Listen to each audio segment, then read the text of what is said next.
This is The Fifth Estate, a conversation between young African scholars from the Fort Hall School of Government and Professor Mutahi Nguni. This Sunday, we want to appeal to Raila Odinga to withdraw his Supreme Court petition.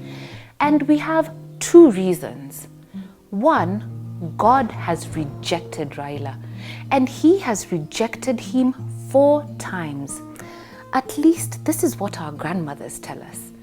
If this is true, no institution on earth can reverse the rejection of God. Even if the Supreme Court votes in favor of Raila, the people will reject him for a 5th time. What more evidence does he need? 2, this petition is a trap. And as our Sunday school teachers taught us, the first voice is always the voice of God. The first voice that told Raila not to go to court was the right voice. He should have followed it. If IEBC declared Raila a loser, the international observers declared Raila a loser, the last thing you want is for the Supreme Court to declare Raila a loser. This will confirm that Raila is a loser once and for all. And maybe this is what the sharks in NASA want. Raila is condemned to the myth of Sisyphus. And this election has proved our theory right for the 4th time. In this myth, Sisyphus annoyed the gods and was punished to roll a heavy stone up a hill all day. And just before it settled at the peak, the heavy stone would snap and roll back down. Sisyphus was condemned to roll the stone up the hill again, and so at the top it would snap and roll back down just like before. And this is the curse of Raila Odinga. For 4 times now, he has rolled the stone up Presidency Hill. But just before he gets to the top, the gods have snapped the stone and taken Raila back to ground zero. It is a curse. If the Supreme Court rules in favor of Raila, therefore, this will not change the fate of the gods. It will only subject Raila to a 5th round of painful rejection. And you can take this to the bank.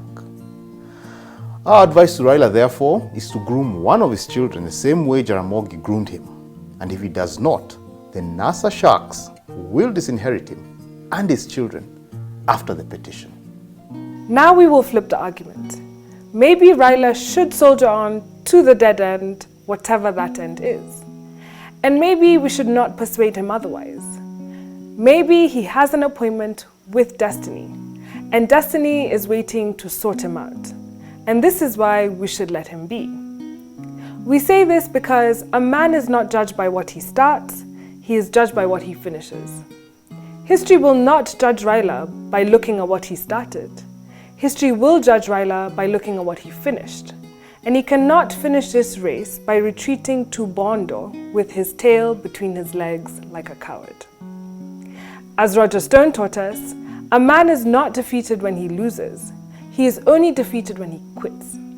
If this teaching is true, Raila must not quit, he must fight to the bitter end.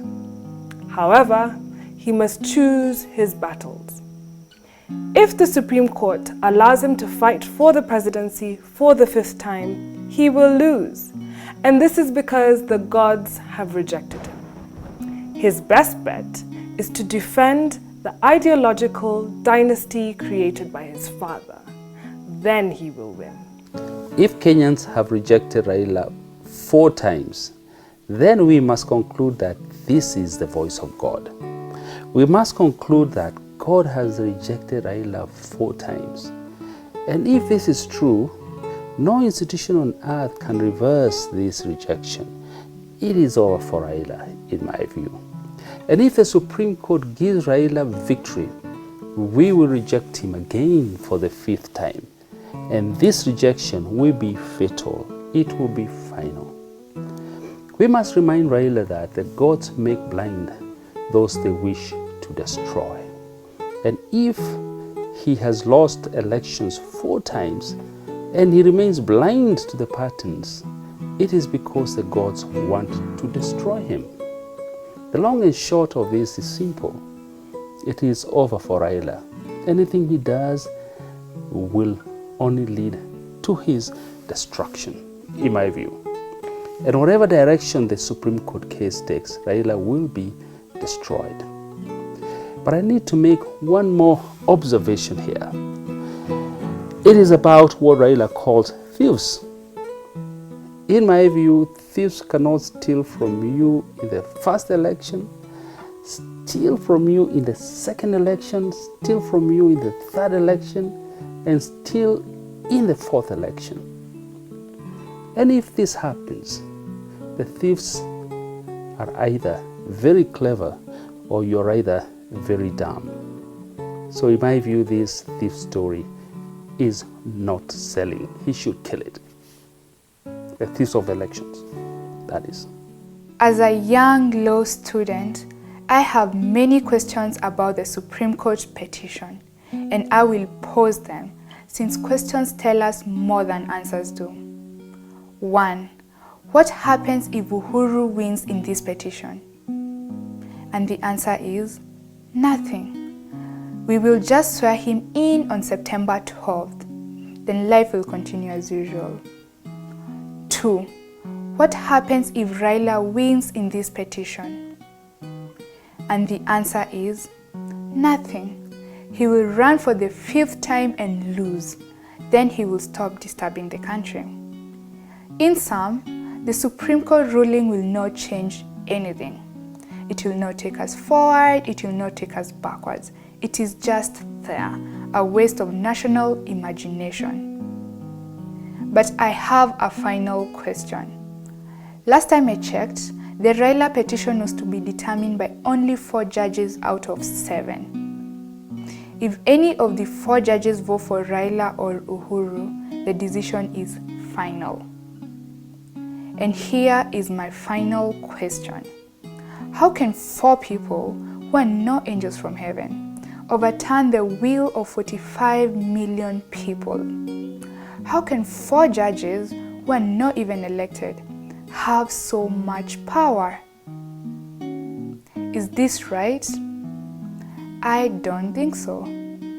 We must change this constitution. And now our final thought. Civil society in Kenya is an appendage of Raila Odinga. Period. They claim to have the mandate of the people. But how they acquired this mandate is unclear. How they renew the mandate is unknown. How they account for the money raised on behalf of the poor is a secret. They are just an elite club of sinners, making a living out of the misery of the poor. And this is why we should investigate this sector. But attempts to do so have led to accusations that Uhuru has become a dictator. Our question to the nation is this: what is wrong with being called a dictator? More so if the people calling you a dictator have been deregistered because of questionable activities. According to Niccolo Machiavelli, is it better to be loved or to be feared? Answering this question, Machiavelli told us that if people love you, they control you. If they fear you, you control them. In our view, therefore, Uhuru should take pride in being called a dictator. More so if he has earned this title because of deregistering NGOs with questionable activities. This is better than being called